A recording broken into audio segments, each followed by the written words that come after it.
You know where Kamala is today? They don't want to tell you. No. You don't know where she is? You know where she is? She's sleeping. She took a day off. Think of this. We have 14 days to the most important election in the history of our country. It's actually only important for us. It's important. For them, I don't think it's that important. I really don't think it's that important. But you know what she did? She took a day off. How do you take a day off? 14 days, you don't take days off, right? Last election, the former president came out on election night and declared victory before all the votes were counted. What is your plan if he does that again in 2 weeks? Well, let me say this. We've got 2 weeks to go. And I'm very much grounded in the present in terms of the task at hand. And we will deal with election night and the days after as they come. And we have the resources and the expertise and the focus on that as well. So you have teams ready to go? Is that what you're saying? Are you thinking about that as a possibility? Of course.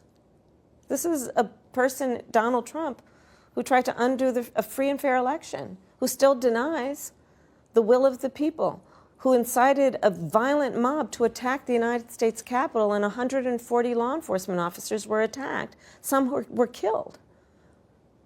This is a serious matter.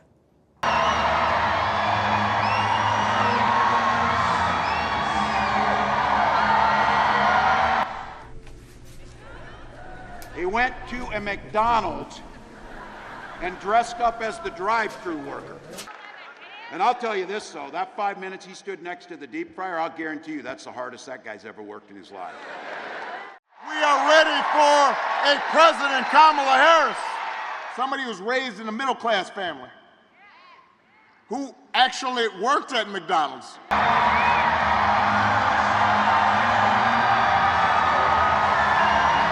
We know this election's going to be tight. It's going to be tight because a lot of Americans are still struggling. You know, as a country, we've been through a lot. So I understand why folks are looking to shake things up. I get it. What I cannot understand is why anybody would think that Donald Trump will shake things up in a way that's good for you. That I do not understand. Because there is absolutely no evidence that this man thinks about anybody but himself. My favorite is the Trump Bible. True story. True story. I mean, it's embossed with his name right on it. Donald Trump edition, right next to Matthew and Luke. Donald. And I'll give you one guess where those Bibles are made. He's Mr. Tough Guy on China, except when it comes to making a few bucks. You cannot make this stuff up. And I think he's a real jerk because I've watched him campaign over the last couple of days. I watched him campaign. What a divider he is, right? What a divider he is. He'd divide this country. He couldn't care less. Him and his little group of people. He was terrible. But I've watched what he's done. He's trying to campaign because she's incapable of campaigning. So they send him in to try. He's not going to do it. The rest of the world is scared to death of what's going to happen if he gets elected. Not a joke. Not a joke. Every one of these international meetings I attend, I get pulled aside as I walk out and say, you got to win. You got to win. My democracy is at stake, meaning their democracy.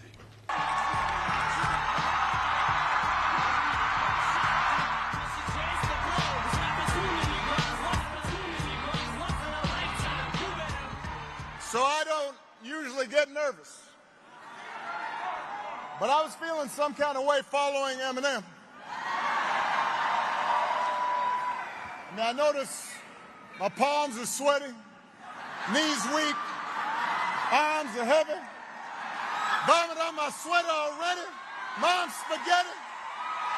I'm nervous, but on the surface I look calm and ready to drop bombs, but I keep on forgetting.